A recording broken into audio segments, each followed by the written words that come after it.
let's move on to some climate change news.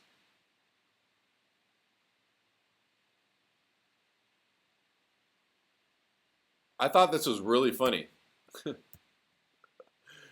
This is just a little bit of comic break. When you think your dog is barking at nothing, he's actually barking at climate change.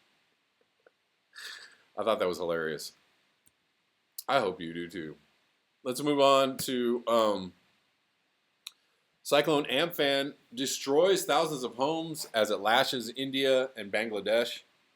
The devastation from Cyclone Amphan has claimed more than 80 lives. In addition to destroying thousands of homes as it slammed into coastal towns and cities in India and Bangladesh, but is expected to weaken over the next 24 hours as it travels northeast. 10 people have been confirmed dead in Bangladesh, according to the Governmental Health Emergency Operations Center, and at least 73 in India. However, officials have acknowledged that it will likely take days to discern the full extent of the deaths, injuries, and damage from the cyclone. One of the hardest hit areas was the India city of Calcutta,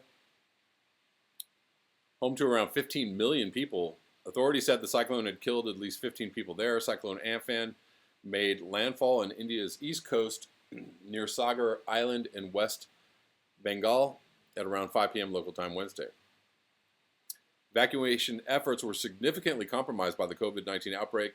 India reported its 100,000th infection this week as some resisted packing into shelters because they feared coronavirus.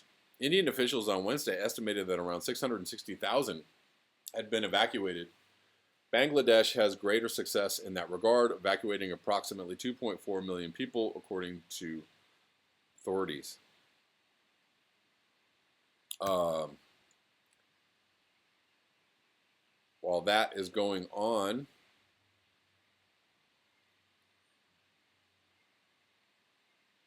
let's move on to, no, that's not it. Where are we? Well, I'm missing an article here. Anyways, we're going to move on. So daily carbon emissions, I read a little something about this yesterday. Daily carbon emissions fell drastically in response to COVID-19 restrictions.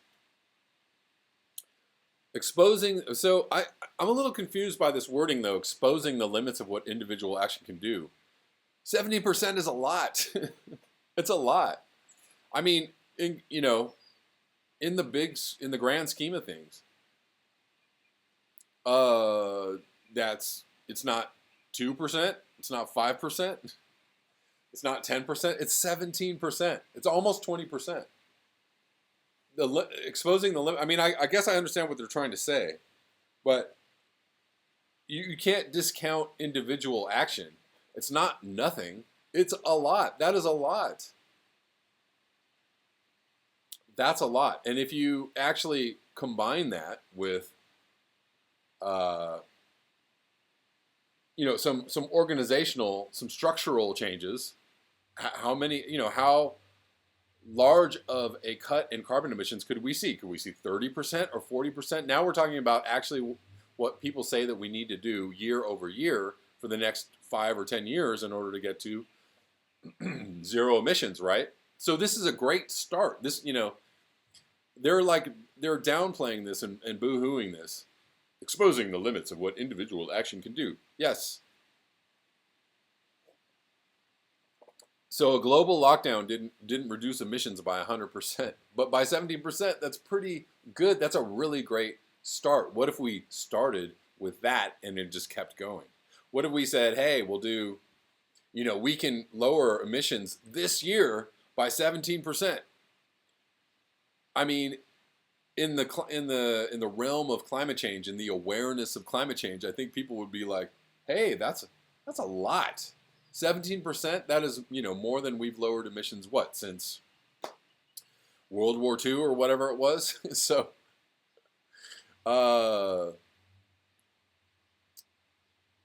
that would be really, really helpful, don't you think? I would say individual actions. Let's start with individual actions. Let's start there and then start, hacking away at the system, which keeps the other 80% of emissions going. Or, changing up, reconfiguring the political system that keeps the other 80% of emissions there. Or reconfiguring the mind state or the paradigm that we all live in that keeps us thinking like we must have all these emissions because we must have all these things and do things the way that humans do them. Because we do this every day, and this is the only way that we can do them, because everybody told us this is the way we do things. Yeah. So go individual action. Look at what we've done. This is amazing. Instead of saying that, this is amazing. 17% is amazing. We never, we would have been happy with 5%. We would have been like, oh my God, emissions went down by 5%. We would have been, blowing the trumpet and blowing the streamers all over the place. 5%. But we're saying 17%, it's not that much. The planet of the humans premise is right. It's right. It's industrial civilization. Do you think it could be industrial civilization?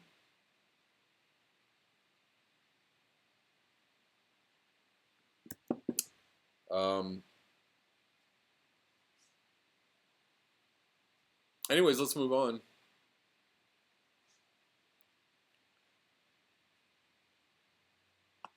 Here's an update on where we are on Arctic sea ice. Look at that. All these guys that try and jump in the comments about, well, extent is bigger than it's ever been. Their extent was really big. Okay. In February, it was kind of in the lower part of the median range. Very low part, like all the way at the bottom. Here. 2012 was the lowest sea ice extent on record, and look where we're tracking since the beginning of March. So for 2 months, we've been tracking way below, not only 2012, but way below the median. Way below. That's not good. That means, well, what does that mean? Record. Record low sea ice extent. As far as I know, I don't know if anybody, maybe we've been lower in other years between 2012 and 2020. I wouldn't doubt it. I wouldn't doubt it.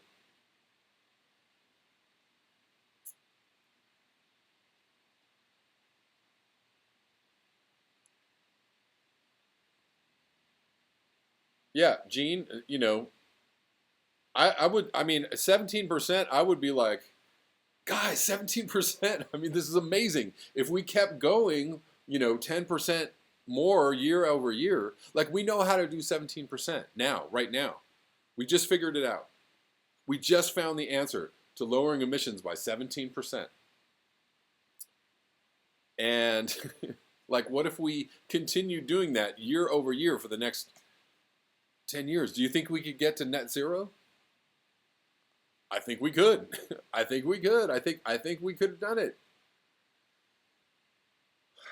Basil Peterson, thank you so much for the super chat. Adam Curtis, Century of the Self did another doc called Hypernormalization, explains our current predicament quite well. Yeah. Hypernormalization, that's exactly what it is. And I got another super chat here from Raza Remen. Can you buy a new computer with this? I don't need a new computer. I have a really awesome computer, actually. It's not the computer's fault.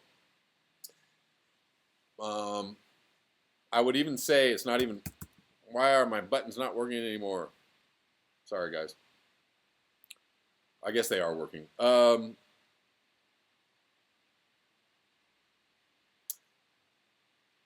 And funny enough, it's not even, my Wi-Fi is actually pretty good.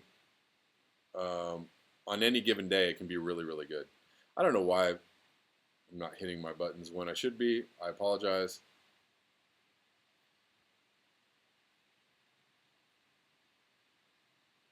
TCR Galaxy, if we continue to say individual action is meaningless, then we can all continue on the BS line that, well, we're just born into it, can't possibly change.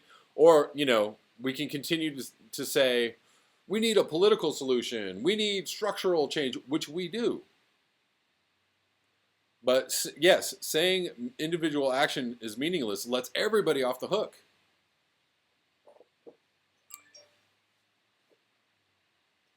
Look what we have already done. Look what we've accomplished. It's amazing what we have accomplished.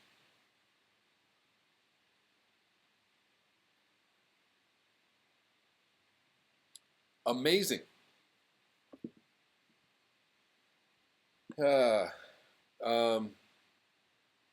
Buffer bloat. Yes, Osama.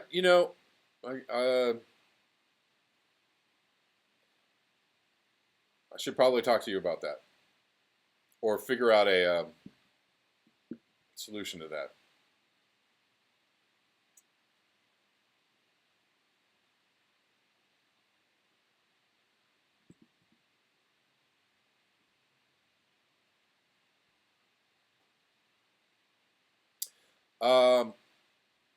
Anyways, last thing I want to cover, or last couple things I want to cover,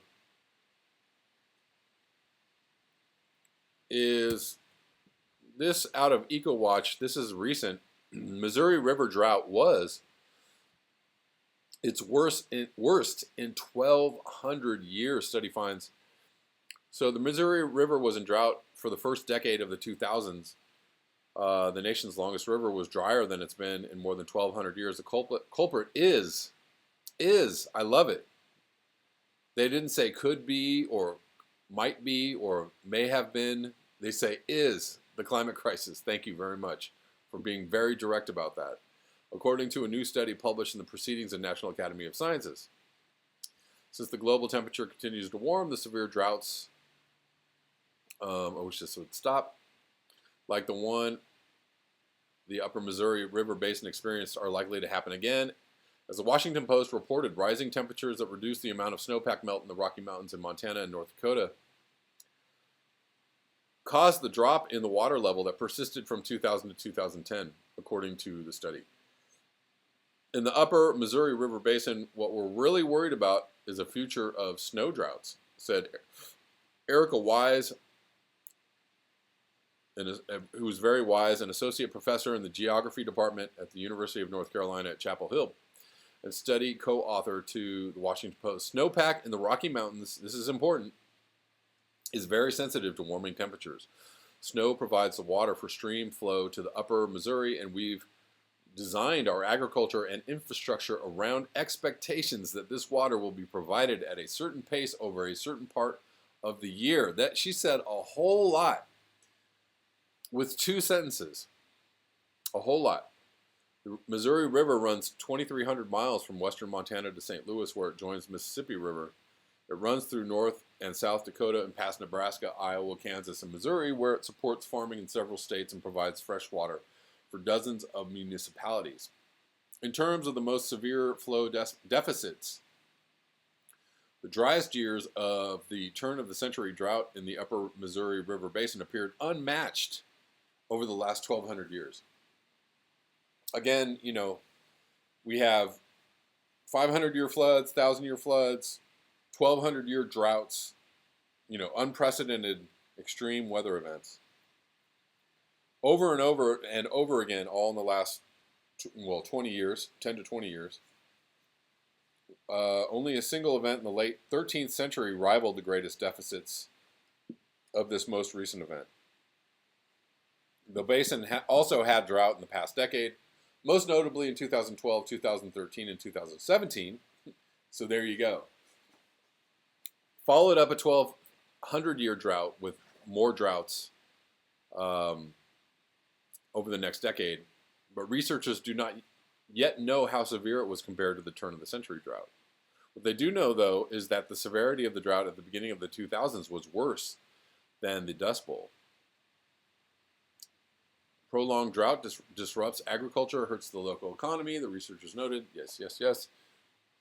Future warming is anticipated to cause increasingly severe droughts by enhancing water deficits that could prove challenging for water management, the study said.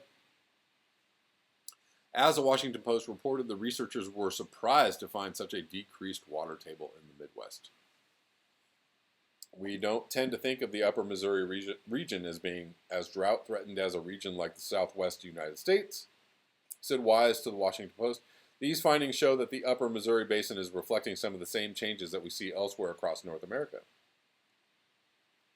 These findings echo another recent study that focused on the American Southwest. That study, published in Science, found that the region is likely to soon experience the most severe drought since the 800s, or 1,200 years ago.